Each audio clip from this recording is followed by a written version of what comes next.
And we're live. Welcome back to the LOOPcast. It's Tom and Tom. It was requested last show. What do we do in Josh's absence?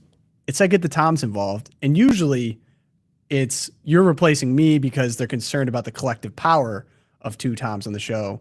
But today we're going to try it out. How you feeling, Tom McClusky? I'm feeling Tom terrific. Sounds And good. I'm lefty Tom today because today is left-handers day. And Okay. I am one of those. I am a lefty. One of those. So Okay. I'm left-handed in a few things, but a few things to get off the top. The Loop, America's favorite Catholic newsletter. You gotta get involved. If you're not, go sign up. So of course it's brought to you by that. And then second, the amount of people that have sent me the fact that the Vikings are going to have a male cheerleader so that Josh can react to it is unbelievable. I'm already getting clamored in the chat. I've had people text me this to put this in front of Josh. So maybe he's listening on vacation, maybe not. I honestly am concerned. Like, I know it will push his buttons. I'm concerned to put it in front of him. I saw the video and I did not want to post it to our office Slack because I didn't think it was proper I know. because it is so disturbing. I saw people saying that it looked like JJ McCarthy too, who's supposed to be the quarterback, which is insane. But anyway, it's gonna be a fun show. I'm really happy to have you here, Tom, as you do live in the DC area you have for a while. So of course, lots to talk about the DC takeover. I personally have been surprised actually at some of the media debates over it, debates over statistics, impact. I know they suggested going into new cities, so I'm excited to get a personal and political analysis of that from you, Tom. Tom, I'm not sure if you're a weed guy, but there's talk of reclassifying the schedule from type 1 to type 3. So we're going to get your thoughts on that as well. Did you have any? Sorry, this is the rundown, but you already got thoughts. If I could just, I'm not a weed guy. Getting out in front of the Or weed guy the top. accusations. Love Yeah. that. And then we potentially have a challenge to Obergefell coming along the pipe, and something I know Tom's been following for a while. But we have good news. We have Twilight Zone, all the good stuff you can expect on a Loopcast episode. Before we get into that, though, of course, we got to talk about Charity Mobile. It's time to switch. Now more than ever, it's important to buy the way you believe and do business with companies that support what you stand for. That's why you should switch your cell phone company to Charity Mobile, the pro-life cell phone company. They send 5% of your monthly plan price to the pro-life, pro-family charity of your choice at no extra cost to you. Unlike some mobile carriers that resort to gimmicks to retain customers, Charity Mobile doesn't do 3-year price locks because they have never raised their mobile plan prices in their 30-year history. And all plans start under $50 before taxes and surcharges. You can also save even more money on every line you add, making them a perfect choice for families also. New customers can use promo code LOOPcast to get a free phone with every new line, plus free activation and free shipping. Or you can bring your own compatible devices. You'll enjoy the same nationwide coverage as all the big guys and their live customer services based right here in the United States. To get started, visit CharityMobile.com and use promo code LOOPcast. That's CharityMobile.com, promo code LOOPcast. Thank you, Charity Mobile. Awesome. So I have DC Tom on board. A little bit of context. We covered this at the end of last episode, but now it's kind of broken into the national conversation. President Trump has placed Washington, D.C., the Metropolitan Police Department, under federal control and has deployed about 800 National Guard troops to D.C. The legal basis for this, as explained, was Section 740 of the District of Columbia Home Rule Act. This allows presidential control over the D.C. police for up to 48 hours without congressional approval, or 30 days with notification to specific congressional committees. I assume that's what he's going for here. It'll be about 30 days. And overseeing, we have Attorney General Pam Bondi to oversee the police department, and DEA Administrator Terry Cole appointed as interim federal commissioner. And Trump has said things such as to address a public safety emergency due to crime, homelessness, and urban decay, violent gangs, bloodthirsty criminals, roving mobs of wild youth, and the assault on Doge staffer Big Balls, Edward Corstein, that we talked about earlier as well. It's an action to take the Capitol back and make DC safer, cleaner, dubbed, quote, Liberation Day. Tom, are you feeling liberated right now? I'm going into the city right after this, and I'm hoping I feel a lot safer. Um, I moved here in the 90s, and I generally lived not in great places. My first house was at 10th and D Street, uh, southeast or northeast. And one of my first nights there, my mom called me, and I was my mom's baby. She just called, "How's everything going?" I thought I heard a car backfiring, and my housemate comes running in, going, um, "Somebody just there was a drive-by across the street." So I got mugged, I think in the 90s about 3 or 4 times personally. Um, I used to volunteer at the Anacostia High School, helping them through Martha's Table, like through a tutoring program at night. And I never told my parents this. I would call them up and talk to them from the metro to the school. And it was mainly because if I disappeared, that they would know something happened. Wow. Um, and it kind of cleaned up a little bit in the 2000s or so, just like New York did, which Josh mentioned. Um, but crime it's still very rampant here, and I think one reason why you have all these media and the statistics saying, "Oh, but murder is going down." I don't know what the appropriate number of murders is that makes you feel safe in a city. Right. Um, but I think my theory is that what's different is that murders might be going down, except there are certain areas of DC that more minorities live, Southeast being one of them, Anacostia being one, parts of Northwest, where the crime just continued, where people were dying and everything else. I think what's happening now is that the crime is affecting areas where there's tourists and up around Capitol Hill. Um, and that is the reason why all of a sudden people are paying attention, because they didn't pay attention before, Right. because it was all people, I hate to say it, they didn't care about it as much. The news didn't care about it, didn't make news. Yeah. And why do you see, I know this is your opinion, but why do you think that this is gotten to the place where it's happening in places where it didn't before? What's changed that has allowed it to kind of expand in this way? I think probably, and you guys, I don't want to, I'm glad I listened to the last show. But I think the COVID really put a lot of people out. And then you had the whole Black Lives Matter, where it's like laws don't seem to apply for certain crimes, like the protesting against the president or President Trump or anything along those lines. Um, that you just have a generation of kids right now that some of them they have even less respect for the law, and except maybe they have more respect for the community, where they're going outside of their community and going, instead of, like, if I live in Anacostia, I'm going to cause crime in around Gallery Place, which is a totally different section of town. Um, it's why it's increased now, and all because it's all across the U.S. is because I think there's been an attitude towards the police that is disrespectful, and it's really affected policing. Yeah. I mean, right now we're having these debates, and this is why I said I'm almost surprised in some ways by the reaction. This is the one that kind of went viral on X. Is from Peter Baker. Citing a non existent crime crisis, Trump plans to take over the Washington, D.C. police and put troops in the streets of the nation's capital. Contrary to his claims, violent crime in D.C. is at a 30-year low. You're hearing this a little bit from Mayor Bowser as well, citing this decrease in crime since COVID. I think specifically since 2024 as well.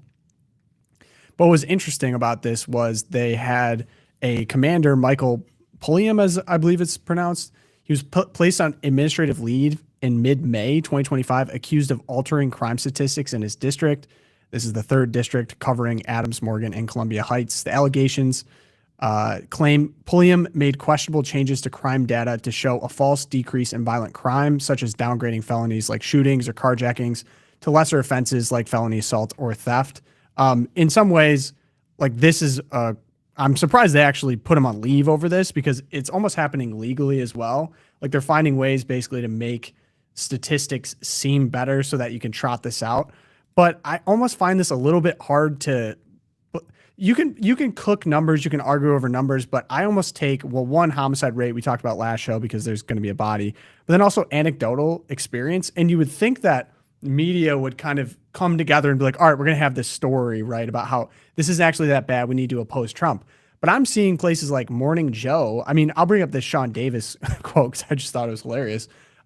This morning, a visibly drunken vagrant blocked the entrance to our office today for several hours, trapping staff inside and refusing to let staff into the building. Took nearly 3 hours and multiple calls to police to get a totally wasted and belligerent vagrant who was openly drinking and screaming profanities removed from our property in the middle of DC. But yeah, non-existent crime crisis. You absolute clown. The one that really surprised me was Morning Joe. Apparently didn't get the message on this. Text from I want to read you a text from someone who I won't say their name, but they're we'll just say that they're very liberal. And he says, this may sound controversial, but I'm not totally opposed to Trump's National Guard move in D.C. I know he's doing it for politics, but crime remains rampant. I've had too many friends carjacked, shot at. None of us will walk more than 3 blocks after 8 p.m. 13-year-olds are committing many of these crimes. Quite a change from a decade ago when things were much calmer. Well, that actually sounds like the D.C. that I lived in when I lived a block behind the Supreme Court. And, you know, every 3 days, one of my neighbors was getting held up at gunpoint. I mean, there has been a crime problem in D.C. I mean, that's not great from the resistance media, you know? You have George Soros prosecutors, and I don't think you showed this video. One of the tweets that I came across, I'm sorry I didn't save it, was a neighborhood, I think it was around Capitol Hill. The neighborhood did like a little march with their ANC commissioner, their local, like not quite a city councilman, but somebody who watches over that neighborhood. And they did a march with about 15 to 20, maybe even more people. I only saw that many on the video. And they went to the local police station, and the police station started citing to them how the statistics are going down. And the residents, and in this neighborhood, it's mostly liberal residents, were all scratching their heads and challenging the police that that's not the life we're living. They're afraid to park on the streets. They're, as Morning Joe said, afraid to go out at a certain time of night. I cringe whenever and I'm glad Erica's not on the show right now, because I cringe whenever I hear of a young lady who's going to be living in the district, because it's not something I would recommend for anybody. And to clarify, we're talking about the capital of the United States of America. Right. It's just, I mean, what are we doing here for our own capital? You wouldn't recommend a young woman to live in the capital of our nation? because it's just not safe. And and a lot of us scratch our heads when there are people who've raised families in DC and done a wonderful job with it. They usually have to send them to private schools. They're usually more strict with them and everything. But generally, it is not a safe place to live, just as many of our big cities are not. And that's the whole point of what Trump's trying to do. Right. Trump's trying to show that because all these cities, the one thing they have in common is they're being run by Democrats. And another thing that many of them have in common is the prosecutors were elected by George Soros. So if you do catch a criminal, they're being let go. Which of course begs the question, why would someone be intentionally making our country less safe? Which I don't know if there's a good answer to, but I don't know if it's not everyone though is concerned about this. I have the other side from I think it's really important to be clear about what is going on here, and a relatively small crime problem is being used for specific authoritarian purposes that we know and understand. So let's be clear about DC does have one really big crime problem, which was the January 6th insurrection incited by the current President of the United States, and his first act in coming back was pardoning all the people who tried to overturn constitutional republic order in Washington, D.C. When I go to D.C., I'm not afraid of losing my wallet so much as I'm afraid of losing my vote. I'm not afraid of losing my wallet so much as I'm afraid that my children's freedom to breathe will be stolen in a world where climate change policy is non-existent. I'm afraid that the future of middle-class people will be stolen by the very things you were talking about, cutting the safety net, cutting Medicaid, cutting rural hospitals. Right. So there is carjacking. And of course, let me just finish. Well, one, and I'm the last person to make fun of somebody's hair, except I'm glad to see that Snowmeister finally found a job after all the Christmas specials. I hope his brother Heat Miser is still doing well as well. Oh man, this is in a very elite view because all he's talking about is Capitol Hill. And I'll tell you, when I go up to Capitol Hill, I'm very concerned about my wallet because they're usually using the IRS to take all my money out of it. True. but where the crime is happening, well, it's happening in the neighborhoods of Capitol Hill, not at the U.S. Capitol. Do you know how many cars were jacked on January 6th? None. You know how many innocent people were killed on January 6th? One, and she was shot by the police. Right. I mean, so I mean, it's all, I often take the metro and worry about someone getting me at gunpoint, stealing my vote. It's What are we doing here? So you brought up an interesting point of like, so if Trump comes in and I mean, this is the classic 80-20, right? So people have to defend the status quo.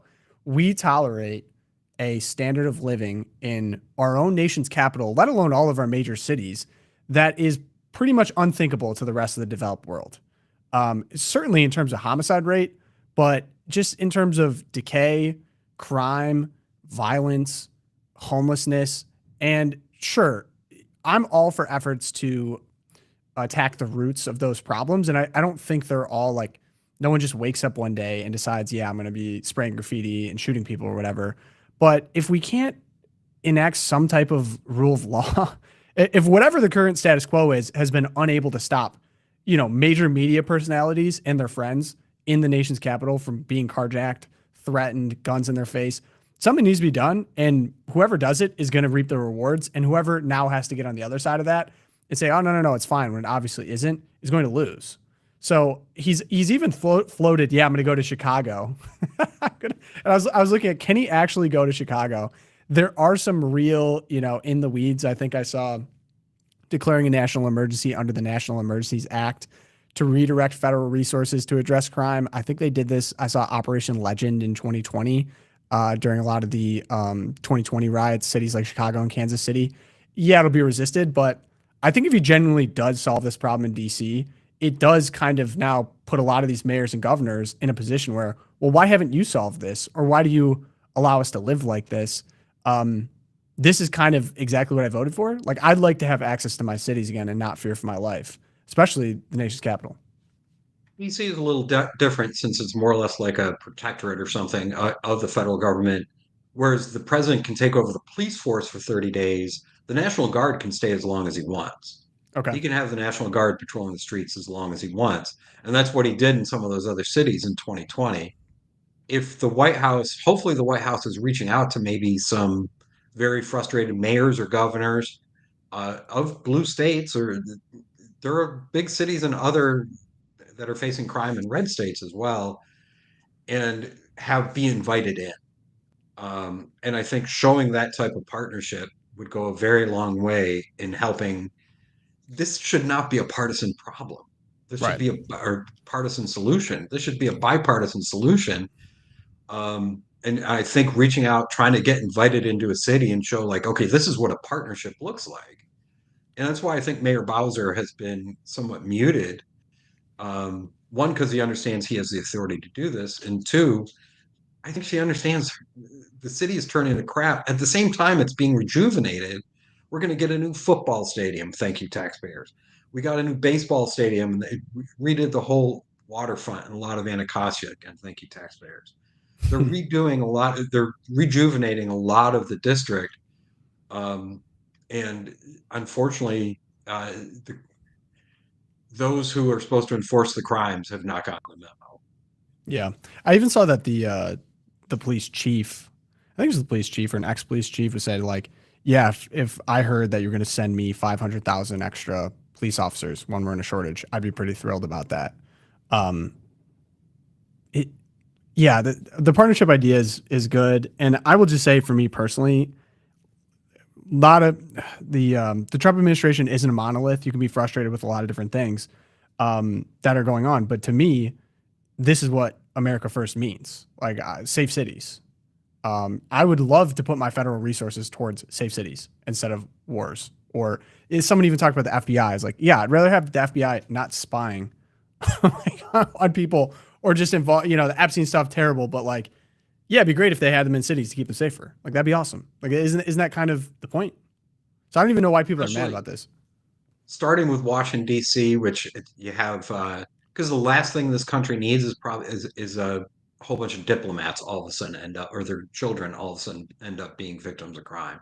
Yeah. New York City is also, unfortunately, um, the incoming mayor, the most likely incoming mayor of New York City, is probably going to be okay with all of this rampant crime. Um, but that's where the UN is. But that's where, I mean, if I was President Trump, I'd suggest after he cleans up DC is to work with the people at the UN and say, like, hey, you know what? Why don't you move down to DC? Ah, interesting. Because they didn't start in New York. They originally originated in San Francisco. Why'd they So move? why don't, who wants to stay in San Francisco? um, San Francisco could probably I use some National Guard too. Yeah, I don't exactly know why, except I don't think anybody is regretting the decision right now. Yeah. Yeah. Someone brought up in the chat. At least in New York and in DC, people are pooping in the right places. Am I the first one to use that word on the Loopcast? The poop map. I think we covered the poop map back in the day. Oh, that's when, right. Yeah. Was it Newsom cleaned up San Francisco for Xi Jinping to come, and magically the streets were. It's this whole thing just feels so insulting to me that like, and transparent. Like you're not worthy of a clean city. So we're gonna clean it up when Xi Jinping comes in town, or when the Olympics come into town. As soon as they leave, it's gonna go back to normal. You're not worthy of safety. Right. It's insulting. Like the fact that this even needs to be done to me is kind of insulting as an American. This is what my tax dollars should be going towards. And it's what the Snowmiser commentator just did not seem to understand. No. Is that crime? When I go up to Capitol Hill, and plus everybody, all the police up there are very heavily armed, and the security up there's like 4 different jurisdictions for police forces. There's the Park Police, there's Capitol Hill Police, there's DC Police, and Secret Service usually for a few people as well. So it is probably one of the safest parts of town. Yeah. Yeah. It's, I think I was talking to someone about this too, like the origins of the mob. Like we essentially, certain gangs in DC are kind of like the mob in a way. We're actually pretty fortunate to have the police, like a centralized police, evolve to where it has, because the origins of the mob actually were kind of altruistic. Like the Italians felt like they didn't have any protection, and therefore families came together to protect their families and people in that region. And then it started to go bad when they started to extort people. Like, oh, if you want protection, we'll pay us 15%. And then if you don't pay the 15%, it's like, well, it's not really a question about you paying 15%. If you don't do that, we're going to start hurting people. And if you don't have that centralized police force, I'm not saying police has been perfect, but it seems like it's evolved to an area where, yes, it actually does. There's oversight, there's a regulation, body cams, all that kind of thing, as opposed to what's the alternative? Like small militias, like that's kind of how third world countries operate. So yeah, happy about this in a lot of ways. Speaking of Tom, I know you've just come out, not a weed guy, but we did talk about weed last episode. And the Trump administration is saying his administration is looking at reclassifying marijuana. So a little bit of background on that. At a press conference, he said they're looking into reclassifying marijuana from a Schedule I drug, a classification that includes substances like heroin, to a less dangerous category like Schedule III, and includes everything from hormones like testosterone to drugs like Tylenol with codeine. The U.S. marijuana industry, of course, pretty fired up about this. Despite seeing rapid growth from legalization around the country, it still faces huge tax and financial barriers. One, under its current classification, dispensaries and other marijuana companies can't deduct business expenses from federal income tax. They're also often shunned by traditional banks and credit card companies. This is nearly an $80 billion industry, and it could definitely be boosted by the change. Trump expects to decide on the issue in the next few weeks. And so I did a little bit of a deep dive into legalization around the country, some of the impacts that had. People were kind of debating in the chat about it. Tom, just any quick thoughts before I get into a little bit of the background? Marijuana. I have friends and family who have been severely affected by alcohol. I have a brother who is in the marijuana industry, has smoked since he was about 13, and he's now 63, 62. And it has ruined his life and the career path he was on. So you can't tell me that marijuana is harmful. Yeah. I Not think harmful. Not harmful, sorry. So I have all these like baseline anecdotal stories as well that I think in some ways are more illustrative than the kind of like, oh, well, look at the revenue, look at this and that. Like, just at a baseline, no one that is intaking weed regularly is killing it that I've ever seen. You know what I mean? Like, I've never been like, oh, you smoke a lot of weed, you really got it going on, right? Like, it really. So that's just number one, right? Like, beyond anything else. So let's just say that's my baseline stuff. I know there's medical reasons, but anyway, I just wanted to get back into the history a little bit. So recreational marijuana was legalized in Colorado and Washington in 2012, with 23 other states following suit. Medicinal marijuana is legal in 48 states, plus Washington, D.C., and some territories. So we talked about the classification previously. It was given this classification back in 1970 during the Controlled Substance Act, CSA, which was initially meant to be temporary pending a federal review by the newly formed National Commission on Marijuana and Drug Policy. And I was trying to look into really like both sides, like what are the positives and negatives. And it does kind of impact everyone differently. So at this point, though, according to a Pew Research poll from 2022, a majority of Americans feel that marijuana should be legalized everywhere. I believe that's at about a 70% clip now. And so some of the health benefits, saying it's good for treating nausea, spasticity, appetite, it can treat appetite loss, chronic pain. People are saying it's safer. You can use it better than other drugs. Maybe they're less addictive, say, than opioids. It's versatile. And it's natural, which I actually will dispute because, yes, what was grown in the 70s in people's backyards was probably pretty natural, but we have some real strange and it was much safer. Exactly. And so I would argue it's become a lot less safe. And if anything, outside of even being laced with other stuff like fentanyl, like the strains that are being created are so powerful that you get the nasty things like psychosis and mind altering. So yeah, I mean, some of the arguments I saw against marijuana, everything from respiratory difficulties, pregnancy-related risks, an increased risk in testicular cancer, severe cyclic nausea and vomiting, adolescent brain development issues, psychiatric disorders, addiction, increased risk of other substance use disorders. Not great. The main argument I've seen levied against criminalization of it is that it puts more people in jail. We have a high incarceration rate. I saw a really interesting analysis of those numbers that actually disproved it. I have it here. It's a really long article.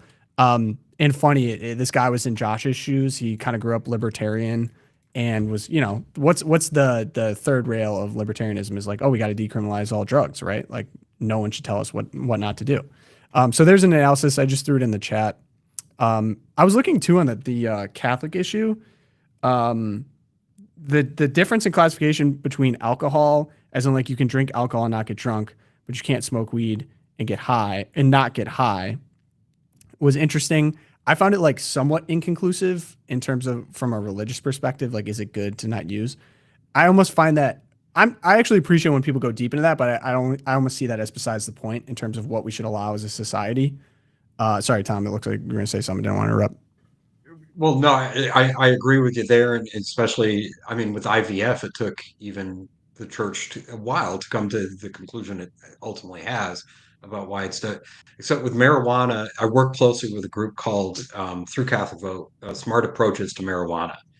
And I don't agree with 100% with everything that they stand for because there's some medical marijuana stuff and everything in there. But they did polling, and the religious group that is most opposed to legalization is Catholics, which was very interesting to me. And usually when I'm citing that up on the Hill, I'll point out, well, we don't like the competition when it comes to incense. It took me a second there. Thank you. That was a delayed laugh there. Thank you. Sorry, that was good. But no, that's one reason why they reached out to us at Catholic Vote, because they were surprised with that poll, and it's mostly the group itself. It's mostly evangelicals or just people who have been harmed by marijuana.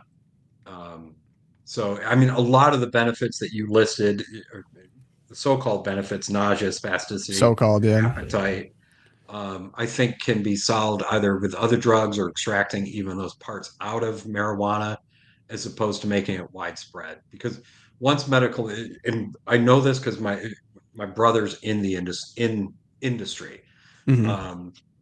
And when it was just medical marijuana, he thought it was the biggest joke in the world because you just found any sort of physician assistant Totally. said, I have a headache, and they would write you a prescription for an ounce bag. And that's why did I want to make clear too, we're talking about the reclassification of the drug, so not full scale federal legalization. But to me, it's almost a joke, exactly what you're saying. Like, you're making it more accessible. I'm even looking at some numbers here in terms of revenue, which is a main argument for it, is that it provides tax revenue to the state, which is hilarious. It's like, okay, we're going to, maybe some marginal benefit to people, but yeah, we're going to make a ton of money off it. It reminds me a lot of gambling. Like, I see weed and gambling very much in the same category of like, is it going to kill you? Probably not. Is it degenerate behavior that will severely impact and make, certain parts of societies worse on average? 100%. Like, if someone's even out there, say they gamble their house away, they gamble their life savings away because gambling was made more accessible, say you can do it on your phone, etc., that's a net negative. And I think, like, if we're to order society around that, I would rather just keep it much more restricted as possible, so that, it's not available to the extent in which you could actually seriously abuse it.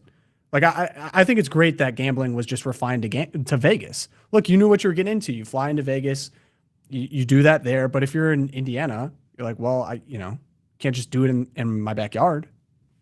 And that's with all the negative side effects. One thing that wasn't because it is kind of like a frog in a boiling pot. Because you put a frog in a boiling pot, it doesn't realize it's dying until it's dead.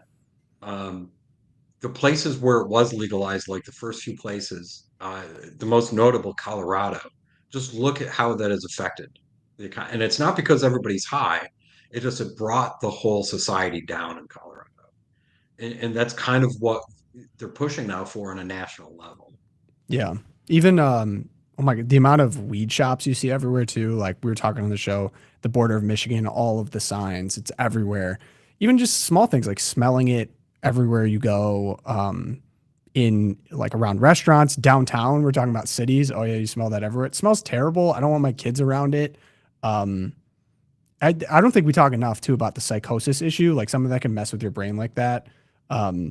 Pretty negative. I wouldn't want that readily available to children, especially 23 and younger, when your mind is still forming. Yeah. People make the same arguments too. People make the same arguments about the legalization of all vices. That's why I see this very much in the same category as like legalizing prostitution, say like a Denmark thing. Like, you can make all the arguments are the same in kind often of like, well, people are going to do it. You might as well have it be safe.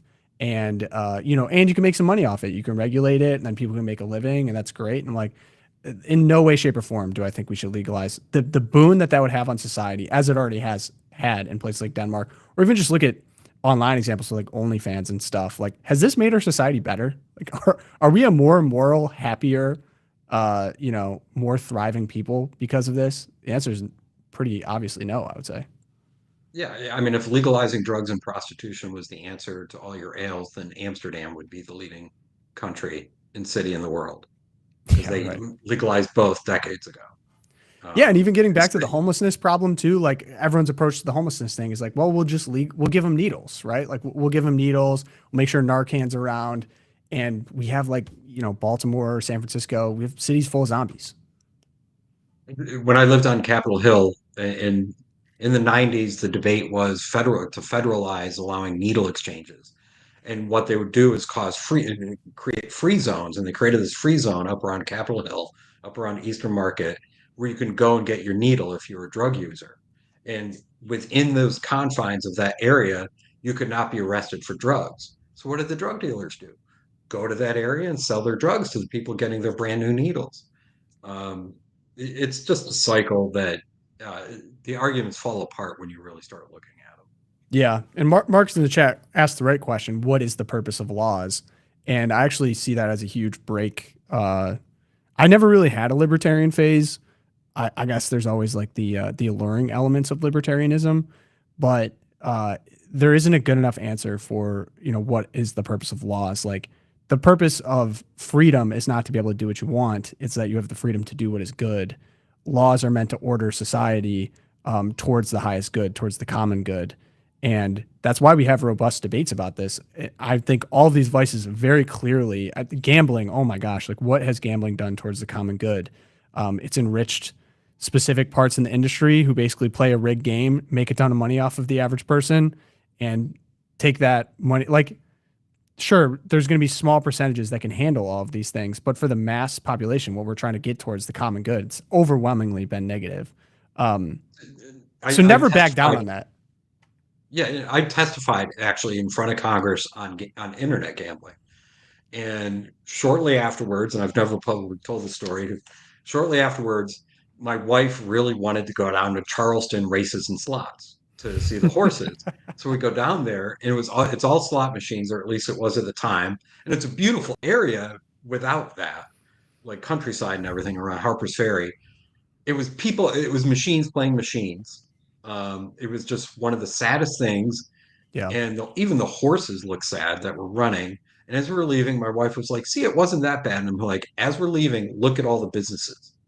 And all the businesses and all the big billboards were all like, addicted, get help here. Or it was dollar stores or Goodwills and things like that. It was all it for an industry that's supposed to be so rich. It was surrounded by poverty and depravity, and that's what it does. Gambling might make a few people rich, just like legalizing marijuana, but ultimately for the rest of society, it's a bad and an evil. Yeah, ironically too, if you get good enough at gambling with a lot of these like DraftKings or whatever, they actually ban you from playing anymore. So if you, it's like the OG casinos. Talk about the mafia. If you actually get too good, they're like, okay, nope, you can't play anymore. So it literally is a rigged game. Like you might win a little bit, but and they actually finance themselves off of the biggest losers. So people that do gamble away $1 million, $2 million.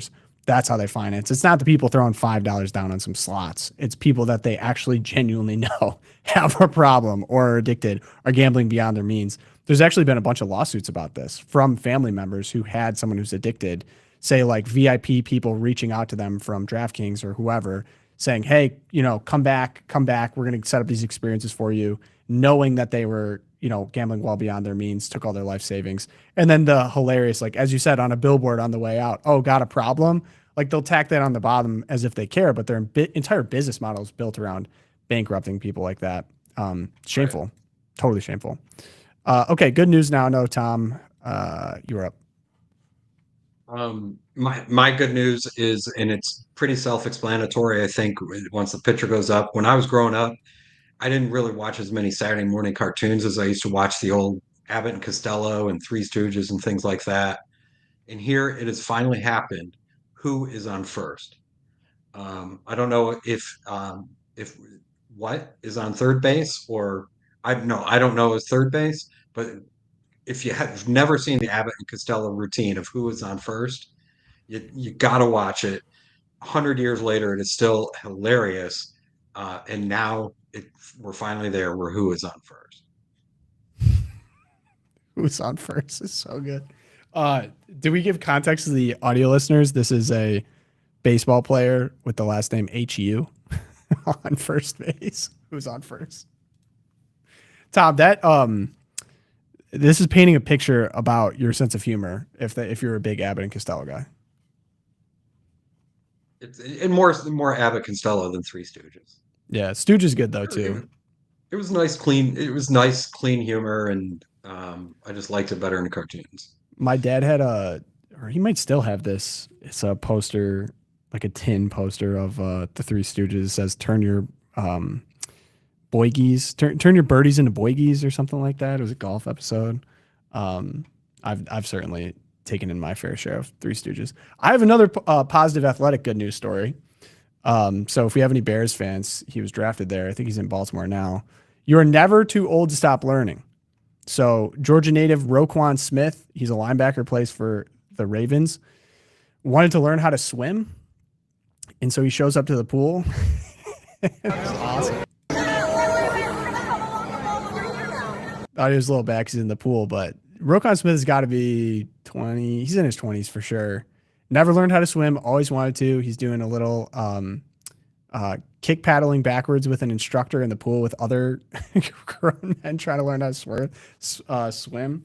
It's just a great reminder that these are some of the most genetically gifted, best athletes of the world. And to see them really just take that that humility of like, I want to learn something I never learned, it always brings a smile to my face. So that's my good news. Shout out Roquan Smith. You're never too old to learn. It's good that you know how to swim. Were you a swim lessons guy growing up, Tom? I took it, but I hated it so much, and that's kind of how. And I stopped going, and my parents weren't happy about it. And my mom, because at the time, 6 kids, I was the youngest. She didn't want me underfoot because I was an early riser and I wasn't going to swim practice.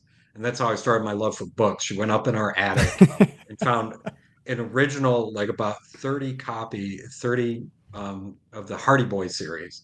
Oh, so mystery good. series. Love Hardy Boys. And they were like originals from 1930s. Lord knows where they are now because they might be worth a few bucks. I think one of my nephews has them. But she's there like, you're not going to be watching TV, and if you're not going swimming, this is what you're going to do. And just it gave me a lifelong love of reading. That's all. So no, I'm not a swim guy. Do you know how to swim? I do know how to swim. Don't know how to Okay. dive. I know how to cannonball. Yeah, actually, fun fact, there's like a part of sorry, I'm looking up, but there's a part of my chin that can't grow hair on it, the bottom of my chin, because I jumped off of a diving board during swim lessons when I was a kid, and I scraped it on the diving board, and it was one of those, like the diving board had the texture on it, so it was really hard, so I had bleeding like crazy out of my chin, but still to this day, it's very smooth, no hair can grow there. I hit my head on the diving board. To this day. That explains it. That explains it. Yeah. Someone wants a book recommendation from you, Tom. Do you have one? And I might have mentioned it, but it's just a book I love so much. Fields of Blood, which was written by back in the 1800s, right before building up to the Civil War. A house clerk kept a daily diary of everything that was going on. So all the debates over the Civil War, and it turned into this book, Fields of Blood, about all the buildup towards, the greatest divide our nation ever had, the Civil War in 1860. And it's just a very interesting read. Tom being a Civil War guy, not surprising. Well, that's when I was born. Love that for you. Actually, I actually don't even know if this book is still good as an adult, but one of my favorite books growing up was Rifles for Wadey. Have you ever read that? I've not. Okay, so I don't know if it holds up because I read it when I was in 5th grade, but it was a really formative book for me because it was about a Civil War soldier that was from the North, fought for the North, and then was a spy, so like a double agent, went down to the South. And then he started serving as a double agent with the South. And I remember his recollections were that the men from the South were good men. In certain cases, actually better men than some of the men he was serving with in the Union. And I think it was just because I was young or something, because I feel like it's really easy to get tribal, right? It's like, well, the North was right. No one in the South was good or had any admirable qualities. And that sent me down, like, you go take a look at General Lee and like a lot of men that served in the South. Like the reason the Civil War is so sad is because they were brothers, in cases sometimes literally brothers or relatives, but they were all Americans. Not everyone was good, and everyone in the Union wasn't good. Everyone in the South wasn't good. I don't know. It was a very formative book for me. I'm not sure if it still holds up. Let me know if anyone's read Rifles for Wadey. I'd actually like to go back because that really stuck with me. Like that the guy went down to the South and that the people were good to him and seemed to be good men, and it kind of broke his assumptions. Then he was kind of torn about where he was in the middle of all of it. So anyway. And there's the whole slavery thing. Yeah, the whole slavery thing, not chill. For sure. Not chill. Obviously. I want to make an obvious point there. Slavery, not chill. Glad we got rid of that. Earlier in the program, you were praising the mob, so I just wanted to clarify here. I am a man of man of many mysteries. I can't remember the name of it, but I did read an interesting book about the origins of the mob. And that also was surprising to me too, because the way it's portrayed in movies is the mob's always bad. And in Italy, like the mob was seen as good to a lot of Italians that they were protecting, at least in the beginning. I'd have to go back and look. They were there to keep order. Yeah, in, right. in Like Richmond. again, you can't say okay, but you get into like what is policing, what is the idea of, and then you get organized crime out of that, of course. But yeah. Anyway, Tom, you're gonna make me defend things that are hard to defend. I'm not even saying I'm defending them. I'm just saying that it's interesting. You're You trying know to really people. nail me down. This is the Tom episode. Maybe it hasn't happened for a reason. We're getting into the mob and slavery. But C block, we have the U.S. Supreme Court. So Tom, I'm happy to have you on this. This has been something that I think you've followed for many, many years now. So here's the news regarding Senior Supreme Court. Washington, after the Supreme Court ruled in favor of same-sex marriage across the United States, it could now be overturned. Senior Washington correspondent Devin Dwyer is on the story for us. All right, give us the deal, Devin. Who is actually asking the justices to overturn this? Well, in recent years, Kira, we've been waiting for a case like this as some of the sentiment in the country has started to shift a little bit, softened rather, against same-sex marriage. There's been a lot of talk about whether the justices will get a chance to reconsider the case. And as you said there, they are getting that opportunity next month. We've learned that Kim Davis, she's that Kentucky clerk from back in 2015 that was at the center of international controversy when she refused to issue marriage licenses to a gay couple in Kentucky in defiance of the Supreme Court. She spent 6 days in jail. She lost a defamation suit. She had to pay $100,000 in damages, $260,000 in legal fees. That's what she's appealing to the Supreme Court. But it's the first time, Kira, that anyone has technically asked the justices explicitly to overturn Obergefell v. Hodges, which was that landmark ruling. And she does just that. Her counsel in this petition, which was filed last week, says that decision was egregiously wrong. And if that sounds familiar, that's the same type of argument that was made by opponents of abortion when they sought to overturn Roe versus Wade just a few years ago. So a lot of eyes on this petition. It's unclear whether the court will take it up, but certainly a lot on the line. Tom, are you familiar with the Kim Davis case? Familiar with her originally because at the time I was at Family Research Council, and at the time we were winning all the state marriage amendments across the U.S. We won in California. And then she came up, and I think Alliance Defending Freedom was the group that I don't know who's defending her now, but I think they're the ones who defended her then. And not a lot of, to our detriment, and I think we were concentrating more on the marriage amendments, which I think was the wrong path, probably in retrospect, though it certainly helped delay things for the other fights. Not a lot of groups who were fighting for marriage embraced her. We embraced the ideals. I don't. I mean, here she was, a county clerk in Kentucky. Yeah. So with current case, I'd be shocked if I don't know anything about the current case. I'd be shocked if the Supreme Court even takes it up, let alone if they do it, if they then throw out the merits of Obergefell. Yeah. Granted, it is a little different court, but So- it's. I mean, I wish, but I don't see it happening. I have a follow-up question to this because what was interesting about the Kim Davis case to me was so that the people that wanted to get legally married, they weren't considering marriage before. They heard about Kim Davis on social media, and they could have gone to many other clerks. They repeatedly tried to get Kim Davis because they knew about her public stances and they wanted her name on the certificate. So a lot of things have been established. I see this as pretty clear harassment of this individual who could have whatever, basically to fight over the principle. So that's interesting to me. The second thing is, I don't know about you. You were in the pro-life movement for a long time. I didn't expect the Supreme Court to take up Roe versus Wade in really any capacity. I remember being talked about as a pipe dream.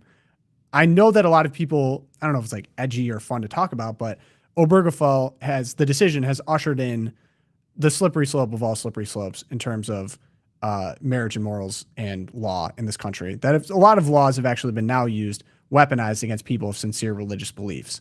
So I know you said you're surprised. Did you feel differently about Roe v. Wade at the time? And is this kind of a pipe dream that actually will never happen? That's a good point. In the case that ended up being Dobbs, it wasn't really on the national level. The groups had a different strategy, and the court strategy, and it's one I fought against in all the places I worked. The court strategy was basically, where's Justice Kennedy, who was the Supreme Court Anthony Kennedy, who's a Supreme Court justice who was he was liberal, not with us on life, not with us on the marriage issue, um, and so very, very smart people within the conservative legal community were all crafting their arguments and their strategies around what is Justice Kennedy going to wake up today and decide, instead of what is right, what is the right thing to do. Um, I, and I'm me with my stories. Another good book is a book by Juan Williams about Thurgood Marshall. It's about his time when he was at the American Bar Association. He's the one who argued. He was a horrible Supreme Court justice, but as an attorney, he argued what became Board of Education. Sorry, I'm having a brain freeze for it. And when he was brought the cases about separate to strike down Plessy versus Ferguson, separate but equal clause, he was told by the elites that no, don't do it. The court isn't right. The court isn't right. And he was convinced by younger lawyers that no, I'm going to fight this all the way. This is the right thing to do. What happens is you have the first elections in 1950, and Eisenhower becomes president. So the Chief Justice Vincent, who was not with didn't would have ruled against separate, but he would have kept up segregation. He was against desegregation, would have kept up segregation. It probably would have been a 6-3 decision or 5-4 decision. He held off on giving the ruling until the new president could get in, because he realized, okay, this is going to cause some trouble. We want the new president to be able to get troops. So Eisenhower gets in. Vincent dies. Eisenhower names a new Chief Justice Warren, and it's probably the only good decision. He is the one who got all the court on the same page to overrule strictly on the case of education and desegregation, allowing for Black and white children and other children to all share the same facilities, which ultimately led to the Civil Rights Acts in the 60s, etc. So Thurgood Marshall ignored all the elites and trusted his gut in what we would call God, that God will prevail. And that's kind of what happened in the Life case. There was a lot of arguments not to do it. Even when the case was going to the Supreme Court, there were pro-life groups that were saying, oh, maybe we shouldn't ask for Roe v. Wade to be overturned. But ultimately, everybody except for one group, National Rights of Life, came on board and said, no, we need to ask for that brass ring. Because that's what we want. Let your yeses be yeses and your noes be noes. Right. We want marriage to be between one man and one woman. We want every life protected. So why should we hide behind it because of politics or something like that, and hide behind our views? Because it is the reason there's resistance to challenging Obergefell is politics, right? Because you wouldn't want it to come across as like, oh, you hate gay people or whatever. Even though my whole problem with this is like marriage for 2,000 years, and for a good reason, because you're ordering society towards the common flourishing, is between a man and a woman. You open up all kinds of worms, and then when it comes to, are you entitled to children through different means in terms of surrogacy, et cetera, are you entitled? Like, it's not a good way to order society in unions that clearly are not fertile. You can't have children, and open up to all kind of gray area, ethical, bad, So I think it's best for society. I'm fine with some type of like legal partnership that you're not calling marriage, that isn't afforded, that just isn't the name. Am I missing something on all of this debate? Like, I feel like I'm not even able to articulate a good enough reason. It's more like I have issue with the societal impacts, and then also calling it marriage because it's not marriage. I think there's stuff beyond that maybe I'm not able to articulate. What would you say to that, Tom? Those who argued for same-sex marriage argued on the basis of benefits, even though all of us knew that wasn't the case, because you could get a lot of those just by taking legal steps. What they want is acceptance, because just look what happened after it has happened since Obergefell. They start going after churches. It's about acceptance. It's about, I have a lifestyle that you disagree with. I am going to force you to agree with it. It's if it was just about the benefits, it could be easily solved. As you mentioned, there are legal ways to do it. By the time of Obergefell, very few, if no, like if you had a same-sex partner, you were not being denied going to see them in the hospital. Right. If you were, it was because the hospital staff, something was wrong. Not that the hospital staff was bigoted, they were just too bureaucratic. So it, it is just a matter of they want to force us to accept. And that's why whenever I see like love equals love and things like that, it's like, well, unless you have views like mine, then you don't really love me all that much. Yeah, right. It's love for me, not for thee. Right. That because it's also not as if like homosexual activity has not existed since the beginning of time. Like two men could live. There's nothing stopping two men from living together before, two women from living together before, and living this kind of, or maybe in the 80s, like from what I've been described, it's like it was an understood alternative lifestyle and it was okay. Like kind of leave me alone, I'll do my thing. Like, yeah, no one was coming after you. So to your point, what was the change? The change wasn't any type of, like if this was over tax benefits is basically what the argument is. Like it was acceptance was what changed. And now like the slippery slope of all the things that get allowed now. And actually now we're like, you need to acknowledge. And a lot of people will say like the trans movement was exactly where it went too far, where people are like, yeah, the slogan before was, you know, let me just love who I want to love, you know, get out of the government shouldn't be involved in the bedroom, yada, yada, yada. And then I was like, well, you know, why is a drag queen reading books to my kid in the library? Or like, why is my 12-year-old coming from home from school saying that their counselor gave them testosterone? Like, that's crazy. Why are women getting hurt in their own sports by men who are claiming to be women? And it's just the logical end, unfortunately, of what you just opened up by not just affirming the first truth that marriage is between a man and a woman in law. Conservatives and by nature, I think, are very disorganized because we all feel a certain way. We all have certain beliefs. And our main strength is that liberals are stupid. And so they overreach, and that's what allows us to I would never have thought after Obergefell, I was just like, okay, now that with the trans stuff, it's just going to go full steam ahead and everything else. But they overreached and they did the drag queen. It was like, and they would publicly come out and say like, yeah, we're coming after your kids. Yeah, Like, that was a wild dude. That's out there. That's a video right. that was made. Yeah, like, yeah, I can't believe that was said out loud. Yeah. But thank goodness it did, because it really helped change where things are going. And Bud Light with their with that guy who's hawking the beer and everything else. Yeah. The other side overreaches, and that's when we need to know how to take advantage of that, and at the same time not come across as mean, because as Christians we should never be mean, but just maybe take a step back, and when the other side is hitting itself, allow them to hit themselves. Yeah, I think it almost like, if nothing else, it just, the overreach allowed people who kind of all, actually it's going to come up in my Twilight Zone, all feel a certain way, but the slogan and the movement felt like it was so good you couldn't voice your very reasonable opinions or objections without the trap of being, you know, called a bigot or whatever, which could have ended your career or whatever you want to say.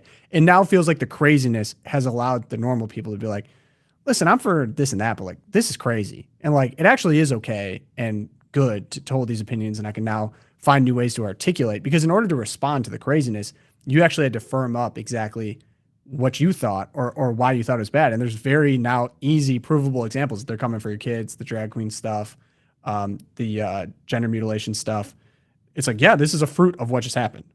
And therefore, this is the good. I don't know. I think it's been bad in a lot of ways, of course, for people, especially people that have been irreversibly harmed by it. But in terms of messaging and like the average person in America, and as that relates to the country, even just think about what Trump did first day in office, all the executive orders. It was like the most layup, low-hanging fruit, like, okay, no more men and women's sports, right? Like, done. He's the 80% president. Right, but I think It's an issue of 80% of 80%. people always felt that way, but they didn't. Like, I always bring this up on the show. There's a great book called After the Ball, How America Will Conquer Its Fear and Loathing of the Gays, or Fear of the Gays. I bring it up all the time. Like, the movement itself it wasn't some organic groundswell of there's so many people that want to live homosexual lifestyles. It was very smart advertising executives came up with a playbook of how to enact this in law and in culture, and they succeeded in many ways. And the things they actually said in this book that would actually cause people to turn against them have been done. Exactly what we said. They went too far, and they advocated against those uses in this book. Funny enough, this book is not in print anymore, so it's super hard to get a hold of a copy of this thing, precisely because the things they warned against this book would now, as of a couple of years ago, put you in a category of, deplorable. Like, you can't hold this opinion in polite society. I think I read that when I was at FRC. It's been a while. It's hard to get, like, I don't even know, if you look at Amazon, you might find it, but it's expensive. Like, I found some online versions of it, but to get it in print is actually pretty rare. So anyway, good book. We're giving a lot of book recommendations on this episode. Go read. It's good for the soul. Very interesting guy. 2 ad executives in the 90s who were gay, laid out a very strategic vision for how they were going to take this minority issue and turn it into a bigger issue using like emotional levers, law levers, things like that. Very much succeeded. Okay, Twilight Zone, Tom, you're up. I'm trying to remember what my Twilight Zone was. Oh, yours is money. It's about Chuck Schumer. Oh, it's some of you might know. I'm originally I'm a New Yorker, upstate New York. Going up there this weekend for a wedding, and very, very unhappy about whom my current senator is, Senator Schumer. And if you think Joe Biden had cornered the market and crazy when it comes to Democratic leadership, just watch this video where you have John Oliver, who's extremely lefty, exposing Chuck Schumer. Yeah, Shakti still has a job. But actually, you are now shaking hands with the liberals. They don't like Chuck Schumer. I actually don't know who likes Chuck Schumer. I've never seen someone from both sides get so much hate. Chuck Schumer likes Chuck Schumer. The old joke used to be never get in between Chuck Schumer and a camera. Well, Joe and Eileen Bailey really like Chuck Schumer, apparently. I'll play the clip. Less about Chuck Schumer himself and more about 2 of his favourite people, Joe and Eileen Bailey. They're a couple that throughout Schumer's career, he has talked about a lot. They're a middle-class couple in Massapequa, which is a suburb on Long Island. Joe and Eileen Bailey, this middle-class couple, they bought into Reagan republicanism in 1980. Joe and Eileen are worried about losing their jobs or their friends' jobs. The Baileys really don't believe in trickle-down. They don't believe in a whole lot of government spending, but they believe in tax breaks for kids to go to college. He's an insurance adjuster and lives in the New York suburbs. By New York standards, he makes $50,000 a year. If he lived in the middle of the country, he'd make 40.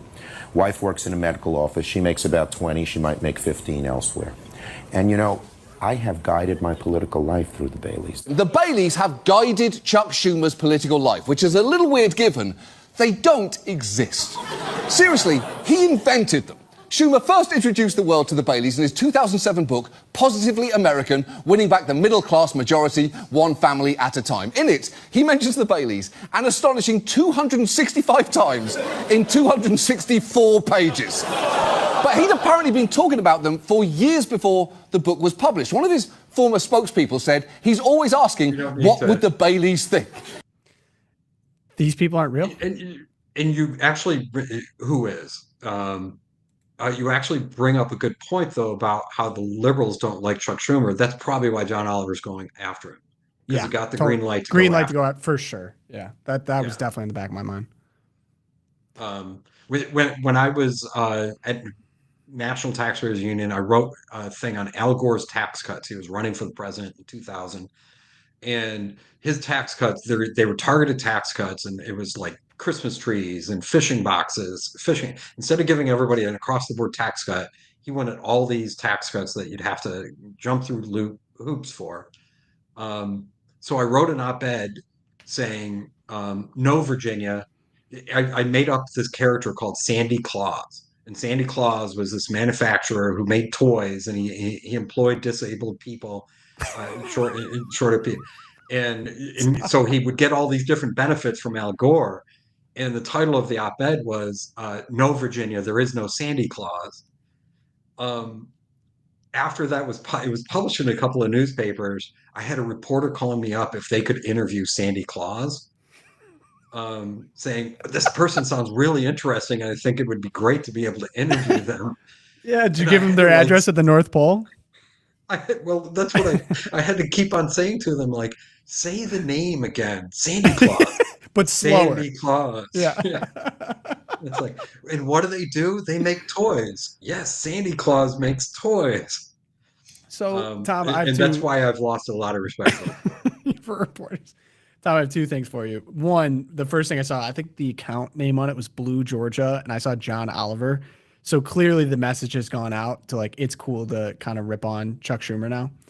And then I thought of the grilling incident where he 4th of July grilling frozen, what was it, frozen burgers with cheese on them. Yeah. Tough. And then the second is one of the best comments on the John Oliver video was, R.I.P. the Baileys. They died after a cookout at Chuck Schumer. Oh, so good. And then my second observation was what he took it to another level, but I think that's actually a pretty standard like marketing tool to create personas of people that you are attempting to reach with whatever you're doing. So I forget the exact technical name for it, but Joe and Eileen would be, you make them up, what their lifestyle is, how many kids they have, how much money they make, what entertainment they consume. So you have in mind like a consumer you want to reach. But it's interesting to me to see a politician take what is supposed to be, a theoretical marketing tool and actually pass it off as if he had real friends and these are the people that he talks to. I imagine this probably isn't super unusual for national politicians in DC.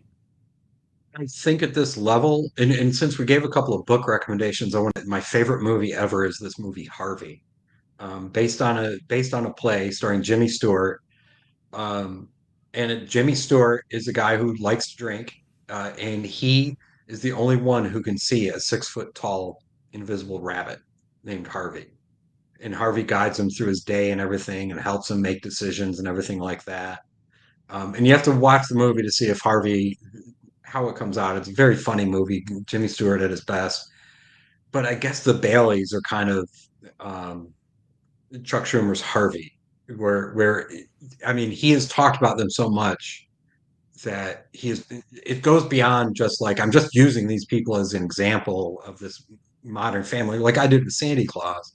Right. He goes so far, it is delusional. Yeah. When you're leaving the impression that these are real people.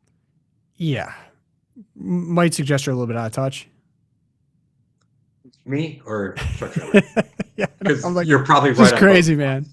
Like, man, like I'm just wondering how you get to this position where, say, you're Elizabeth Warren or whatever, she's making cringy videos with Mamdani. How old? I mean, she's got to be so old at this point. Again, this isn't an ageist thing, but like Dianne Feinstein, rest in peace, passed away 90s. Like, what is it that makes people?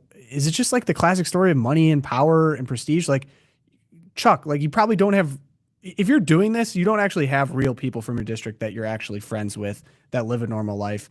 And aren't all those the things that actually animate you, like make you happy, make you feel fulfilled, is your local community, that you're making an impact, that you're there, that you're present, and you're not in any of that in DC, and you just get sucked into this lifestyle. You have to pretend that you do that, but like your life revolves around money, power, and prestige. It's kind of sad. And you forgot why you went up there. Dianne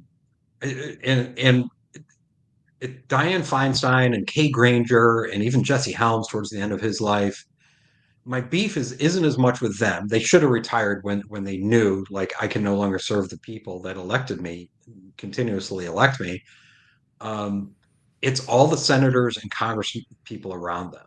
Like even Kay Granger was the head of the Appropriations Committee, but she was living in a nursing home, like a convalescence home, because she was that far gone for months before the Speaker of the House knew that his head of the appropriations, the most important committee supposedly on Capitol Hill, was MIA. Wow. We just allow this to happen, and it just makes you question, like, what is the purpose of Congress if you're just turning into some sort of retirement home or issue of the day type game? Carnival. And you take back to like, wasn't all the founding fathers, like when they were actually part of Congress back in the day, they were like in their 30s, which I know there's like life expectancy differences, but they were young, virile men. And they had other jobs. Right. And then they leave. They would go to DC, then they'd leave and do whatever they're doing elsewhere. Right. Crazy. Air conditioning was the worst thing that ever happened to Washington, D.C. There's probably a couple other things too. Crime we mentioned as well. I have a quick Twilight Zone after all that. Thank you for your insight, Tom. So I saw this. I know that this happens, but it's always surprising for me to see it like play out like this.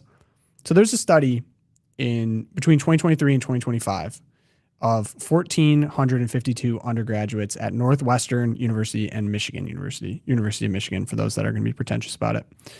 It found that 88% pretended to hold more left-wing views than they actually had in order to succeed socially or academically.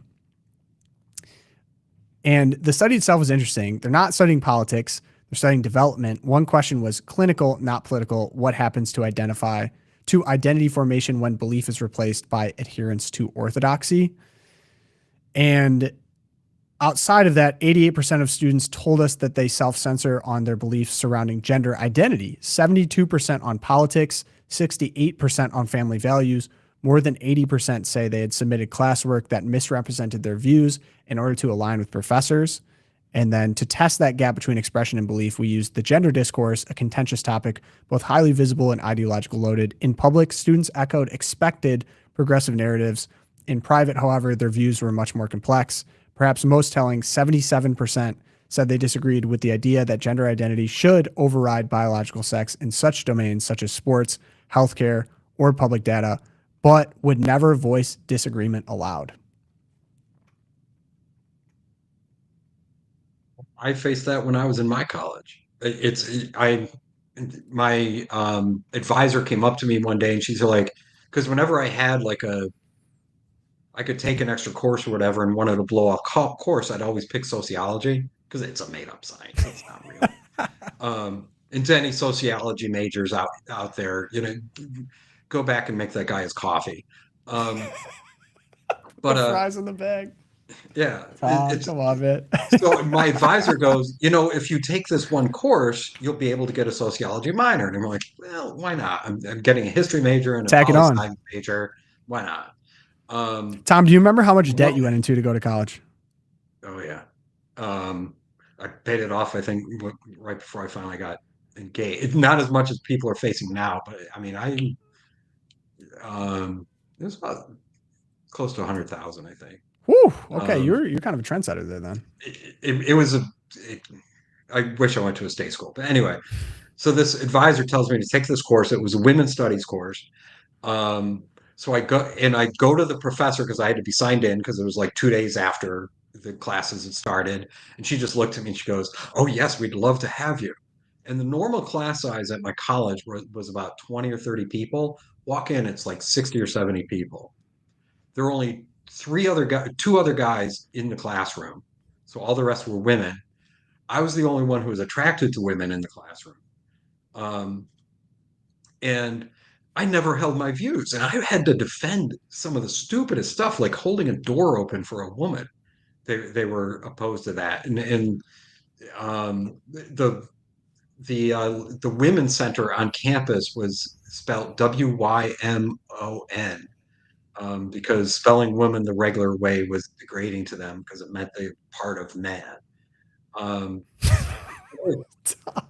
time something came up, she'd always go like, this is a class like about 50, 60 people. She'd always go, so what does Tom think of that? Oh, man. And just always call on me. Except she was fair. I had other professors who were not, and I had to fight constantly because I never held back my views when I was on campus. Though I did write me and a couple other guys wrote an anonymous column in the newspaper, and we were told by the liberal editor, you need to make it anonymous because professors will come after you. And that kind of segues into, so there's an argument about anonymity. Like, and actually, I believe it's guaranteed by the First Amendment. Like Thomas Paine wrote, I'm blanking towards the end of an episode. Common now. sense. Common sense. Thank you. And much of like Publius, like we had all kinds of pseudonyms. But that's actually, this study is a great case for why we actually do need anonymous discourse. Like I know there's the frustration with trolls and everything, and I actually think a lot of those are probably bots anyway, but there certainly are some problems with that, no doubt. But it's actually important intellectually for anonymity to actually debate ideas on their merits rather than the power structures pressuring people into certain viewpoints if they want certification or the next step into society. It's the best paper I ever wrote in college. I wrote anonymously because the dean was not happy about one of the columns we wrote for the newspaper. And I think it was one line because there was a female pornographer sponsored by the Women's Center. Make sure you spell it the right way. Coming to campus. And I was just like, how ridiculous this is. I don't care if the pornographer is male or female. They're exploiting women. And except I ended it with, if y'all keep this up, I'm going to ask for my rib back. I was in college. And so, of course, there were people on campus who got upset about that. They're like, who wrote this column? Who wrote this column? And the liberal editor defended us to the very end, would not release our names. Wow. And the best paper I ever wrote, and was passed out anonymously, was on how the history of writing anonymously and why it is done. Like even Jonathan Swift, when he was a satirist, and I probably still have that paper somewhere. If you have that, send it. I actually am well, very interested in that. Remember the time frame. If I have it, it's in paper form, so I'll have to. Maybe I have can to bring dig it to into the retreat. archives for that. Yeah. Yeah, bring that to a retreat. I'll recite it at the talent show. And I'll say this isn't me. This is from an anonymous member of the staff. And if you do it in like three Stooges voices, like certainly you gotta hide. Yeah, Tom, we're gonna have to work on our talent show act for the staff. I'm anytime someone says talent show, I always am like, I have no talents. That's always my first. And we have so many talented, like Steven and so many talented people on staff. It's like, okay, I wonder who's gonna win. So do you have a preview of yours? Oh, I'm not. I don't go professional. Don't go professional. Got it. Got it. And this is very internal. Yeah, we have an internal talent show coming up that I could use ideas for. So sorry to out the internal, but yeah, I need ideas. I'm struggling. I honestly don't know. I just yap all the time. Like I get paid to yap 3 times a week, and so outside of that, I don't know. I think I'm the funny guy, but I cannot perform on. You weren't there for the roast that we did for Brian at the last one. Oh boy, we're gonna have to keep that one internal. Yeah. I think Brian requested that before he left. Yeah. Oh wait. Oh, he requested the video. Oh no. He said we did not video this right. Oh. Yeah, right. We don't want that to end up in congressional hands before he became the. Oh man, that's good stuff. There's so much internal stuff here that's just so funny that. Good stuff. I can't out right now, but hey, fun show. This is the Tom Squared show. Someone come up with the chat needs to come up with a name for the show when it's just Tom and Tom. So we need one for Tom and Erica, one for Tom and Josh, one for Tom and Tom, and the reverse. So think on that, chat. I appreciate the help. But best way to support us, go check out our sponsors, Charity Mobile. Thank you for that. Leave us reviews, Apple Podcasts and Spotify. Join the Champions Club, catholicvote.org/champions, where you can do that. Thank you so much to all of our champions that support us. It's the only reason we can do this. And all the work that we do here at the Catholic Vote and the Loop. So we appreciate the support. So Francis was concerned. I didn't see it. I did see it, Francis. It is, so here's the email that was sent. I appreciate the thought on this. I'm a regular LOOPcast listener. I join live in the chat when I can, but I always listen afterwards if I can't. August 13th is the feast of Blessed Father Michael McGivney, the founder of the Knights of Columbus. He was born on August 12th, 1852, and died on August 14th, 1890. In his honor, would you please recite the prayer for his canonization on the 13th, the text is below. Thank you. He also said the knights are more than the feathers and the swords, which I often opine about, that they're no longer present. Heard, still frustrated. So if you guys want to end with prayer with me, in the name of the Father, Son, Holy Spirit, amen. God our Father, protector of the poor and defender of the widow and orphan, you called your priest, Blessed Michael J. McGivney, to be an apostle of Christian family life and to lead the young to be generous to the generous service of their neighbor. We humbly ask that you glorify Blessed Michael McGivney on earth according to the design of your holy will. Through his intercession, grant the favor I now present, and then make your request here. Through Christ our Lord. Amen. St. Thomas More, St. Fidelis, Our Lady of Guadalupe, pray for us. Blessed Father McGivney, pray for us. Shout out to all the knights. Anyone knighted up in the audience, thank you guys. And we'll see you guys on next episode. Peace.